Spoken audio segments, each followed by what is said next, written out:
halos karamihan, hindi ako nagkakamali dito, ay anak ng magsasaka at may isda at manggagawa.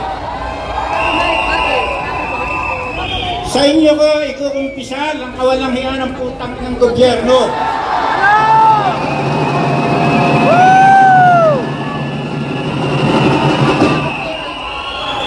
Alam niyo mga kasama, kami legal na inaplayan yung mga lote ng ating magsasaka para sa Comprehensive Agrarian Reform Program na yung lupang sinasaka ay may pagkaloob ng gobyerno sa kanila ng legal.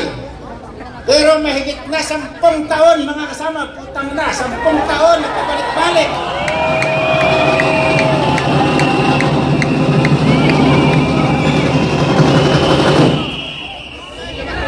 Napakasakit isipin mga kasama. Ang hapag ay sinusuplayan natin ng pagkain. At kung kaming lahat na magsasaka ay susuportahan ng ating gobyerno, yung kahilingan ni Pangulo na 20 pesos ang bigas, magagawa natin yan.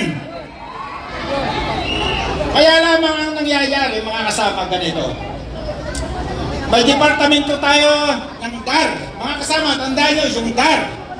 Department of Agrarian Reform. Mayroon silang sinasabi na magkaroon ng karapatan yung mga magsasaka na magkaroon ng sariling lote. Pero sa kabila niyan, sa inaplayan namin, inaprubahan nila. Binabaan ng notice of coverage na inaasahan ng mga natin magsasaka na may pagkaloob niya sa kanila. Ginagawa nila ng senaryo. Sasabihin, infested ng NP yung Bataan. Kaya naging problematic yung isang lote ng ating mga magsasaka.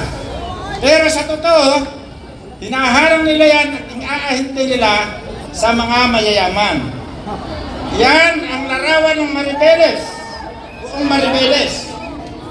Ang mga lupang pangsakahan ay minamaniobra na mabinta dito sa San Miguel. Yan San Miguel, incheck yan. Kaya Pilipinas, property na ng incheck to pag hindi napigilan yan. Napakasakit isipin mga kasama. Kaya dito, ako personally believe na itong buong Region 3, Pampanga, Bulacan, Zambales, Bataan, nag-iiyakan yung ating mga magsasaka. Sabi lang ng yan ay may order of coverage na. Inaagaw na pilit, katulad sa amin. Nasaan ang hustisya dito, mga kasama? Nasaan ang hustisya? Hindi rin natin ang hustisya. May pagkaloob na sa mga magsasaka ang lupa na yan.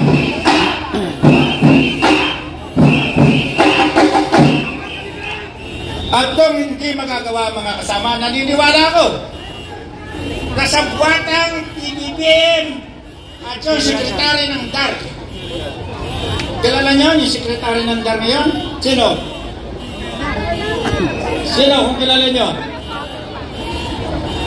Sila ang may sabwatan para yung mga lupa na magsasakay agawin sa pangunguna ni Maria Celestina Tam, na dating direktor ng Region 3, na yung kaso sinundan hanggang Maynila at pinipilit na tanggalin yung penalty para sa mga magsasaka. Inililigaw nila ang batas. Kaya ito ang oras ng pagbabago.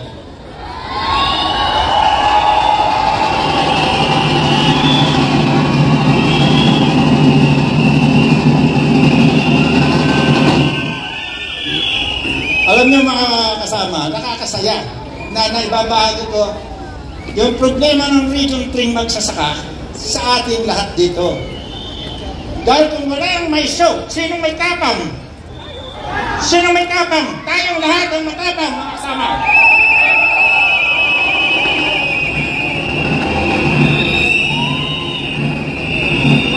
Kaya tandaan ninyo ito mga kasama, I personally believe, pag itong lote na nakakapetisyon dyan sa DAR ay hindi inaksyonan ni Conrado Estrella na sekretary ngayon ng DAR at disiplinahin yung kanyang mga empleyado na sa buwatan na umiikot sa DAR magmula probinsya, regional hanggang sa sentral.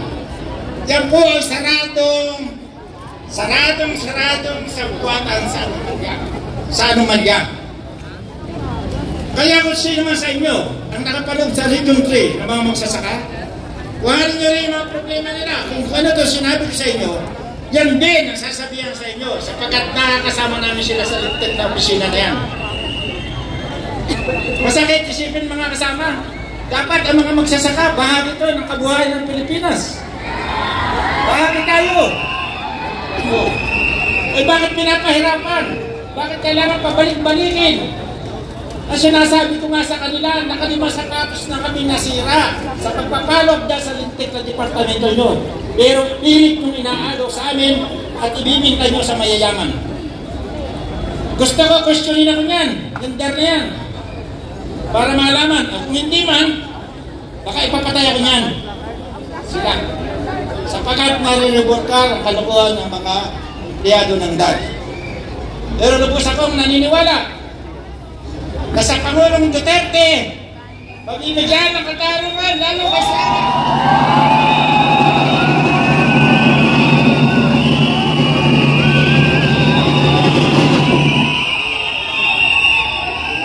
ito naman po ang iso sa Malacanang.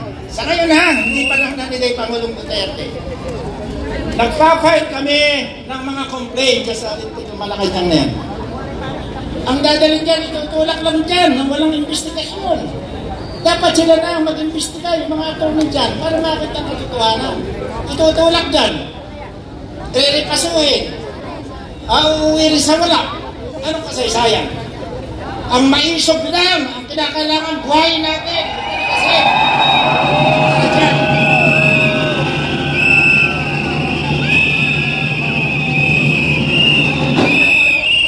idadating ko naman sa inyo yung problema ng aming mga isda.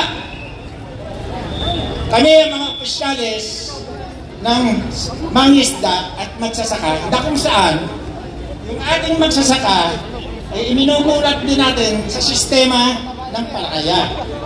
At yung mangisda natin, ini-encourage natin na matuto sila sa buhay, sa kataasan, sa pagtatanim ng mga halaman. Pero ganun pa man, naandyan ang mga illegal na hindi naman naaksyonan. Hanggang ang mga maritime nagmamani-mani, hindi matigil ang anomalya. Nire-report ko to sa inyo. Baka makarating naman sa magtulungan nyo kami magparating sa kinaukulan. Eh, mabuti pa yung mga Chinese sa amin eh. Sino taga-bataan dito? Mabuti pa yung mga Chinese. Pag may barko na dadating, galing sa China at nag-unload sa joint power ng materyales, kasamang tumatalon yung mga Chino. Kaya dito, marami na tayong Chino na hindi natin nakikita. Kaya kung ito, hindi aksyonan ng gobyerno, hindi na tayo makikigera. Yung mga lupa, San Miguel, nakatauhan ng mga inchik. So sa dami niyan, yung mga baybay dagat pa naman ang kinukuha. Paano pa tayo lalaban sa inchik? Ay pinili na nila. Kaya ito yung tawagin ay province of China. Diba napakasakit? Tayong Pilipino, nagiging gusto lang daanan ng mga lechon yan nang wala man ng dokumento. At hindi lang yun, kasabwat pa sila, yung mga nasa Senado, nasa Kongreso. Kasabwat pa sa mga sindikato. Kaya mga kababayan, sa lahat ng sinabi ko sa inyo, ako may responsibilidad. Nasa katawan ko, ako may paninindigan. Walang sino man sa inyo. Sapagkat ang isinusumbong ko sa taong bayan ay yung talagang totoo. Ay dapat mong palikit, pagkasa natin.